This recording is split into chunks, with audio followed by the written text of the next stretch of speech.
This short video is really just to highlight to you a very important part of the assembly process for the SX200 model kit. It relates to the correct location of the fuel tank and the airbox within the hoop, and then the hoop properly located on the frame itself. Whilst the design is no different from the GP, which fitted together very easily, because the SX is made in resin, the fits are just that little bit snugger, and it just needs a little bit more attention to detail when you're assembling it together in order to get it right. The photo that you can see here shows what happens when you don't get the location of the toolbox and the airbox correct.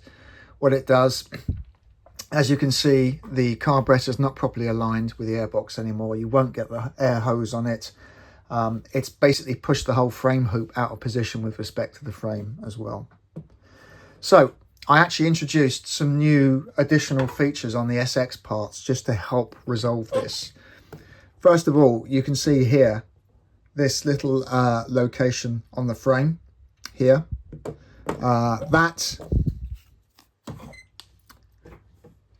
fits with this little feature on the hoop that you can see here. So when you're actually fitting the hoop to the frame, you have this location here, you have the top of the frame here locating in this recess, and then you have the rear of the frame, this point here, locating in this recess here.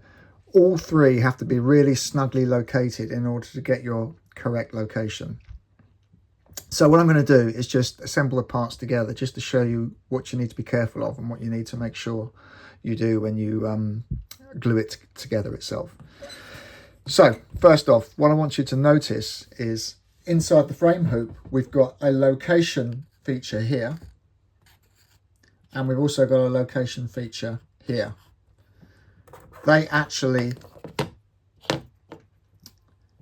have to locate with this edge and this edge on the toolbox itself, and you must make sure it really snaps snugly in place.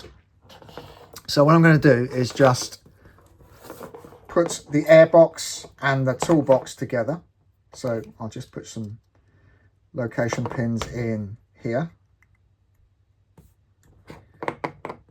and here.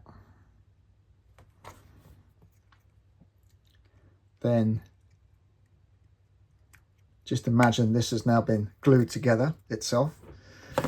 Now when I put the toolbox in place, I start by locating the bottom edge first, and then I push to make sure that the top edge, you can just see there, hopefully the top edge is locating into the other recess.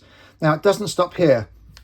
What I want you to see here is that actually the airbox is not nicely located inside the recess in the hoop. That's critical, because if I now try and assemble this onto the frame itself, so we'll start just by locating the back features here.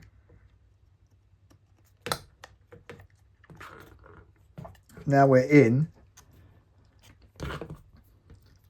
Can you see there is a gap here at the top of the frame? It will not locate in. This is because the airbox is fouling the frame here. So let me take that apart again, because what I'm going to do now, and you should hear this hopefully, is I'm going to make sure that the airbox cylindrical portion here properly snaps into its locating recess.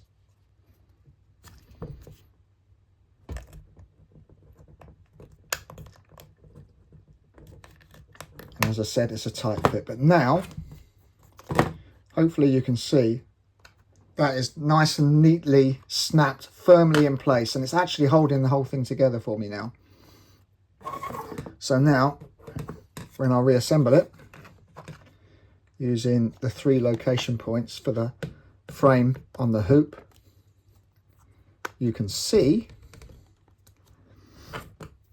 it's nice and snug at the top where the bridge piece goes and it's located nicely in there.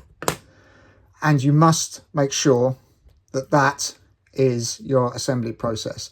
And again, this toolbox must be glued right up inside the frame hoop. There should be virtually no gap around this area here. So it's nicely and snugly pushed up in there. And this is all nicely together. And if I flip it over, you'll see now there is no fouling between the airbox and the frame itself. Okay, so if you make sure that that happens, you shouldn't have any issues with your airbox, air hose and carburetor alignment. So after seeing these issues on the original prototype and adding on all of the extra location features, I built this little white assembly jig here, which you can see just here, really just to check the alignment of the airbox with the correct location for the air hose. So this particular assembly has now all been assembled correctly with the toolbox clicked right into its location features, and also you can see just here the airbox is properly snapped into its location recess as well in the frame. That way I've got perfect alignment here. So if you do have access to a 3D printer yourself and you wanted to print your own version of my alignment jig, it is actually available as a free download on our website, retroreplicakits.com. If you go to that website and you click on More in the banner and you go to Downloads, there is a folder here called Free STL Files. If you click there, you'll see the air hose alignment jig. Just select that jig and click Download, and you will be able to download your own version and print it yourself.